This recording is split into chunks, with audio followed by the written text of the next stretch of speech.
Hey, what's up you guys, it's Connor, and today I'm going to be doing a book review for A Torch Against the Night by Saba Tahir. With this being the second book in the An Ember and the Ashes series, there are going to be minor spoilers for the first book, so if you want to learn more about the first book and you haven't read it yet, I will leave a link to my review of the first book up in the card symbol and down below. You can check that out. I'm not going to spoil the plot for this book, and I shouldn't spoil very much of the first book. I'm going to try to avoid spoilers. You just saw Nook's tail, by the way. So I wouldn't worry too much, but if you're really anal about not getting spoilers, you may want to give this video a pass if you haven't read the first book.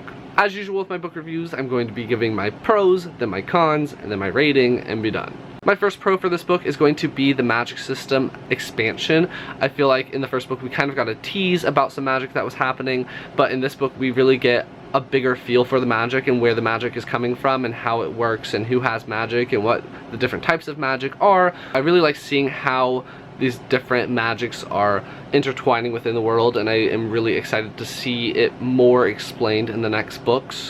I don't know how many books are supposed to be in this series, but I think that the magic system is really cool, and I really love when there's a good magic system in a fantasy book, so definitely liked that.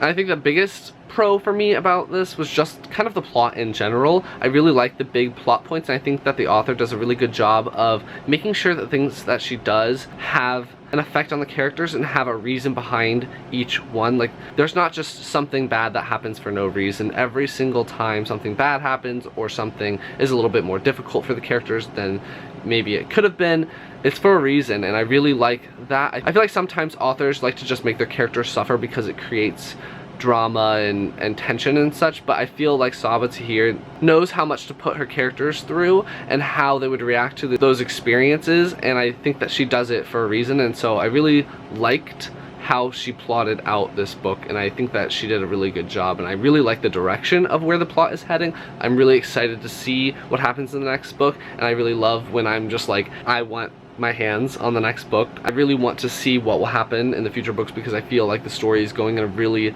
exciting direction. And the last pro I'm going to talk about, because I'm trying to keep this video pretty quick, is going to be that I like the fact that she has little details in previous chapters in the first book that make an impact in this book. Small little things that happen in the first book become bigger deals in this book, and so I really like that she planted those seeds in the first book for them to, hi puppy!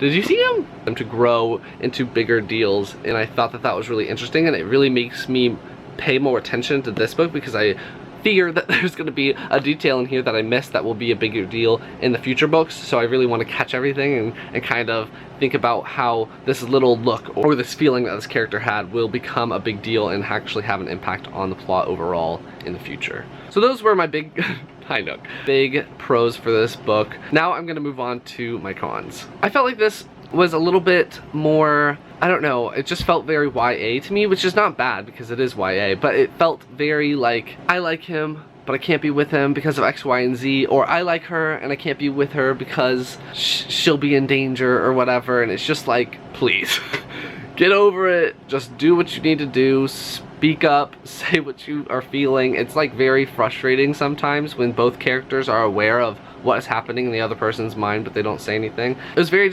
it was super frustrating. You see all these characters interacting and it just was like, I don't understand why you're being so dramatic right now. Just literally whatever, moving on. Another con of mine is actually a personal pet peeve, and that's when a character decides to shush someone by putting their finger over the other person's mouth and telling them to shush or be quiet. I hate it. It happens a lot in this book. A lot of the time, Elias is shushing another character by putting his finger on their mouths, and I'd be like, get your hand out of my freaking face right now before I punch you.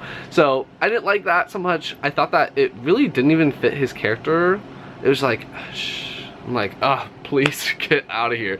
So that was just a personal pet peeve, but it actually happened a lot, and because I don't like that, I started noticing how many times it happened. So yeah, didn't like that. Another con is going to be that it was definitely a second book. There's a lot of traveling involved, and so the plot slows down a lot in certain areas, and it's pretty slow. It took me a long time to read this compared to what I usually take to read a YA book. It usually takes me maybe 3 days maximum, and this one took me a week and a half, 2 weeks to read it. It was the only book I was reading. I wasn't reading any other books, so yeah, it took me quite some time to get through the slow bits, and I thought that it could get really bogged down in just them traveling and talking and traveling and talking. So I would have liked for the plot to have been more driven and been quicker, because I didn't feel like those slow bits had all that much value to them. Like, I didn't feel like the characterizations were being pushed or were being changed, or the characters were growing all that much in these slumpy periods, and so I didn't really love that. And the last thing I'm going to talk about is that I think that sometimes that, I don't know if she did this on purpose or not, but I think that sometimes the author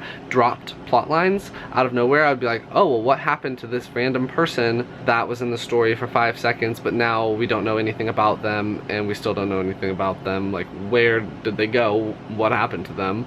So I have a lot of questions. I don't know if that was done on purpose to make me really want to read the next book, but I mainly just want to read the next book because of the direction of the plot with the main characters, but I also want to know what happened to this random character back here that we don't know anything about anymore. So that one could also be a pro. I don't know how you want to take that. I don't know if she will answer those questions in the future books. So that one for now is going to be a con, but possibly it could be a pro if she does address them in the next book. So those are my pros and cons. I ended up giving this book 4 stars, I believe, because of those slow bits, and I thought that those could have been a little bit better. But I still did enjoy this book. I don't think it's going to be for everyone. If you thought that An Ember in the Ashes moved slowly, you are not going to like this book. I know a few people that thought An Ember in the Ashes was pretty slow and they couldn't make their way through the book. So yeah, definitely don't recommend moving on, but if you really liked An Ember in the Ashes, I feel like you're going to really like this book as well. So that is my review on A Torch Against the Night. If you liked it, please give it a big thumbs up and comment down below if you've read it or if you're excited about it. It comes out in a week or so, I believe. I'd love to know your thoughts and feelings on it, and I will talk to you guys next time. Bye.